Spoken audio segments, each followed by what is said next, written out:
খেলা হবের মহানায়ক বাংলাদেশ আওয়ামী লীগের সংসদ সদস্য নারায়ণগঞ্জের ত্রাস শামীম ওসমান নাকি দেশ থেকে পালিয়েছেন।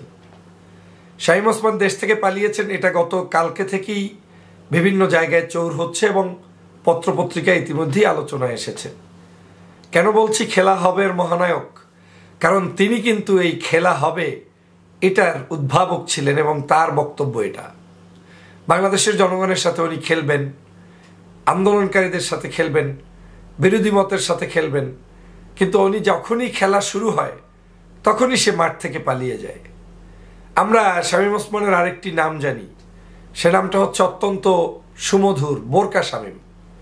এই বোরকা শামীম যদি আপনাকে একটু জানতে হয় তাহলে এই বোরকা শামীম আজকে যেরকম এখন পালিয়েছে, আপনারা সবাই মিলে খোঁজ করার চেষ্টা করছেন, ঠিক একই অবস্থায় বোরকা শামীম 2001 সালেও বাংলাদেশ থেকে পালিয়েছিল, কিন্তু তখন ভিন্নভাবে পালিয়েছে, বোরকা পরে পালিয়েছে, বর্ডার ক্রস করে তারপরে বিভিন্নভাবে হাট মাঠ ঘাট পেরিয়ে তারপরে পালিয়েছে। কিন্তু এইবার একটু শামীম ওসমান সাহেবকে আপনারা যদি জানেন যে বাংলা আউটলুক যে পত্রিকা, তারা সেখানে প্রচার করেছে যে সপরিবারে দেশ ছাড়লেন শামীম ওসমান। নিজস্ব প্রতিবেদন প্রকাশ 30 আগস্ট 2024। একদম ডিটেলস আমি বলছি না, কারণ আমার তো আর শামীম ওসমানের কাছে এই মুহূর্তে গিয়ে তথ্য নেওয়ার সুযোগ নেই। পত্রিকার রেফারেন্স দিয়ে বলছি যে শামীম ওসমান এই মুহূর্তে বাংলাদেশে নেই, তিনি পলায়ন করেছেন। আচ্ছা বলেন, বাংলাদেশে যার খেলা হবে বলেছেন তার যদি থাকতে হয় তাহলে থাকার টাইম তো এখন নয় কি? এই মুহূর্তেই তো তাকে থাকতে হবে। ছাত্রদের বিরুদ্ধে প্রতিরোধ আন্দোলন করবেন, সাধারণ মানুষের বিরুদ্ধে প্রতিরোধ আন্দোলন করবেন, নারায়ণগঞ্জে আপনি মিছিল করবেন, মিটিং করবেন। তা আপনি এখন সময় মতো, এবং সময়টা আজকে কালকে, এই যে 1-2 দিন, এই সপ্তাহটার মধ্যে আপনি যদি খেলতে না পারেন তাহলে আপনি এতদিন আওয়ামী লীগের হয়ে আওয়ামী লীগের করেছেন কি করেছেন? আওয়ামী লীগের খেয়ে পরে বড় হয়েছেন? আওয়ামী লীগের জন্য আপনার কাজটা কি? আপনি কেন পলায়ন করলেন? বাংলা আউটলুক কি বলছে আপনারা একটু দেখে নিন। এটা হচ্ছে আজকে তাদের পত্রিকার শিরোনাম, এবং এটা আপনারা অবশ্যই পত্রিকায় ঢুকলে আপনারা একটা সার্চ দেবেন, আমার কথা সত্য কিনা এখানে ঢুকে দেখে নেবেন। তারা বলছেন সপরিবারে দেশ ছাড়লেন শামীম ওসমান। নারায়ণগঞ্জের সংসদ সদস্য প্রভাবশালী আওয়ামী লীগ নেতা শামীম ওসমান তার পরিবারের সদস্য সহ থাইল্যান্ডে চলে গেছেন। বাংলা আউটলুকের হাতে আসা নথিপত্র অনুসারে 30 জুলাই তিনি ও তার পরিবারের 5 সদস্য থাইল্যান্ডে গেছেন। পরিবারের অন্য সদস্যরা হলেন শামীম ওসমানের স্ত্রী সালমা ওসমান, মেয়ে লাবিবা জোহা অঙ্গনা, ছেলে ইমতিনান ওসমান, পুত্রবধূ ইরফানা আহমেদ রেশমি ও নাতি জোহা ইফরাইম ওসমান আরজিয়ান। গত 29 জুলাই শামীম ওসমান সংসদ সদস্যদের প্যাডে থাকার থাই দূতাবাসে 30 জুলাই থেকে 15 আগস্ট পর্যন্ত ভিসা চেয়ে আবেদন করেন। এতে তিনি কারণ হিসেবে চিকিৎসার কথা উল্লেখ করেন। এছাড়া তিনি তার সঙ্গে সবার যাবতীয় খরচ বহন করবেন বলে আবেদনপত্রে উল্লেখ করেন। এরপরে দেখেন, এই যে মহান জাতীয় সংসদে তাদের যে একটা নিয়ম, কারা কবে কোথায় যাচ্ছে, জাতীয় সংসদের প্যাডে শামীম ওসমান নিজে এই অ্যাপ্লিকেশনটা করেছেন ভিসা অফিসারের কাছে। দেখেন, সেই থাই রিয়াল এম্বাসির কাছে তারা সেখানে যে অ্যাপ্লিকেশনটা করেছেন এই অ্যাপ্লিকেশনের কপি।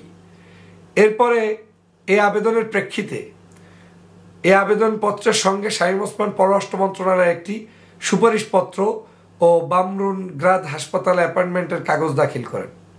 দায়িত্বশীল সূত্র জানিয়েছে, দ্রুত ভিসা পেয়ে 30 তারিখই ব্যাংকক গেছেন শামীম ওসমান ও তার পরিবার। দেশের বর্তমান পরিস্থিতিতে আওয়ামী লীগ যখন সব নেতাকে মাঠে টাকার নির্দেশ দিচ্ছেন, তখন শামীম ওসমানের মতো প্রভাবশালী নেতার সপরিবারে দেশ ত্যাগ নানা প্রশ্নের জন্ম দিয়েছে। তবে এ ব্যাপারে শামীম ওসমানের মন্তব্য পাওয়া যায়নি। আজকে একে একে করে এই সবাই কিন্তু দেশ ত্যাগ করছে, কারণ যারা লুটেরা, যারা সন্ত্রাস, যারা চাঁদাবাজ, তারা আর এই দেশে থাকার মতো পরিস্থিতি নেই। সমগ্র দেশটা এখন ছাত্র জনতার দখলে চলে এসেছে।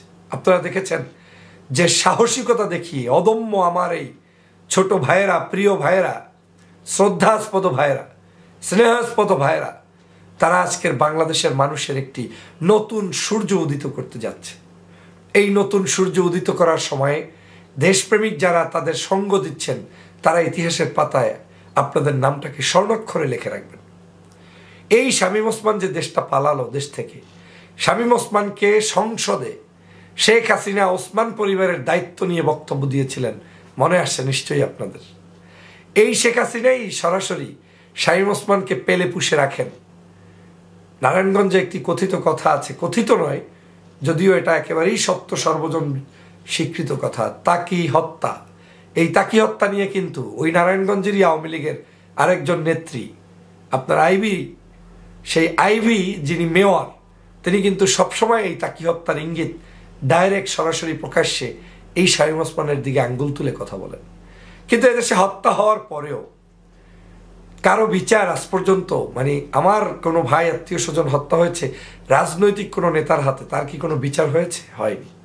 কিন্তু আজ জনতার আদালতে বিচার হবে বিধায়, আজ জনগণ ফুঁসে উঠছে বিধায়, ওরা জানে যে কেউ পার পেতে পারবে না, সে কারণে লাগেজ ভর্তি টাকা নিয়ে, পয়সা নিয়ে তারা এখন বের হয়েছে। এরকম আওয়ামী লীগের অনেক ঘনিষ্ঠজনের ব্যাপারে ইতিমধ্যেই আবার পত্রিকায় এসেছে, বিভিন্ন জায়গায় আলোচনা হচ্ছে, তারাও নাকি দেশ থেকে পালাচ্ছে। এবং তাদের এই পালানোর সময়টা সম্ভবত আজকের দিনটাই, আমার যতটুকু ধারণা। কারণ কালকের পর থেকে পালানোর মতো পরিস্থিতি বাংলাদেশে থাকবে কিনা আমি এখনো জানি না। বাংলাদেশের প্রতিটা মুহূর্ত, প্রতিটা সেকেন্ড, এই বর্ষার মধ্যে, বন্যার মধ্যেও আগুন প্রজ্বলিত হচ্ছে আমাদের এই সাধারণ মানুষদের মধ্যে, শিক্ষার্থীদের মধ্যে, অভিভাবকদের মধ্যে, সকলের মধ্যে একটি দেহ, মানে কি বলে এটাকে, চরম মাত্রার ক্ষোভ বিস্তার করছে এবং প্রত্যেকেই তারা আজকের ক্ষিপ্ত হয়ে রাজপথে নেমে এসেছে। গুলির পরে গুলি, হত্যার পরে হত্যা, গতকালকেও মানুষদেরকে শহীদ করেছে, কিন্তু কেউ বসেনি, সবাই আন্দোলন চালিয়ে যাচ্ছে, সবাই তার যার যার জায়গা থেকে সে তার আন্দোলন চালিয়ে যাচ্ছে। এখন বাংলাদেশটা দুই ভাগে বিভক্ত হয়ে গিয়েছে। এক, সমগ্র বাংলাদেশের নাগরিক, ছাত্র সমাজ, দেশবাসী, আর আরেক দিকে হচ্ছে শেখ হাসিনা এবং শেখ হাসিনার সাথে থাকা কয়েকজন ব্যক্তি।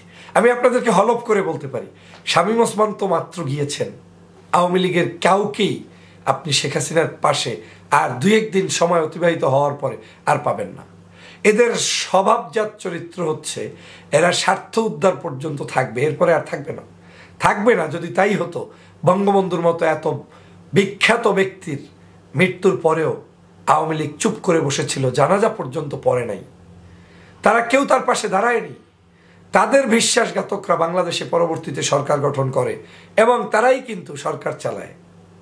খন্দকার মোশতাকের নাম শুনেছেন। আজকের এই আওয়ামী লীগের সবগুলো হচ্ছে এক একটা খন্দকার মোশতাক, যে কারণে গতকাল থেকে দেখছেন দুই একজন মানুষের হাত পাও ধরা শুরু হয়ে গিয়েছে, তারা এখন ক্ষমা চাওয়া শুরু করে দিয়েছে, তারা এখন কিছু বক্তব্য জাতির কাছে আনা শুরু করে দিয়েছে। কিন্তু এই বক্তব্য থেকে এখন আর বাংলাদেশের মানুষ তোমাদেরকে মাফ করবে না।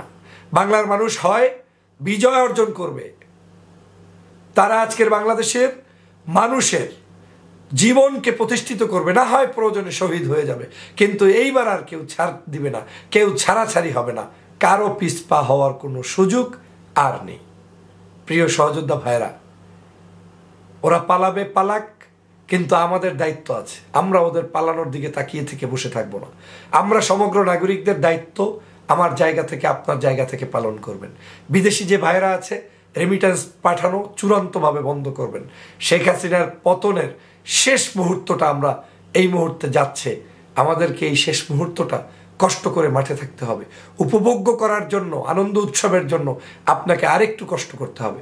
কেউ হাল ছেড়ে দিবেন না। বিভিন্ন মিথ্যাচার চলছে, গণভবন থেকে ডাকাডাকি হচ্ছে, বৈঠকের আহ্বান জানানো হচ্ছে, বিভিন্ন ধরনের কমিটি গঠন করে আপনার কি বলে আমাদের শিক্ষার্থীদের কাছে অসওয়াসা পাঠানোর চেষ্টা চলছে। কিন্তু আমার বিশ্বাস এই দামাল ছেলেরা কেউ তাদের দাবি থেকে পিছপা হবে না, হচ্ছে না।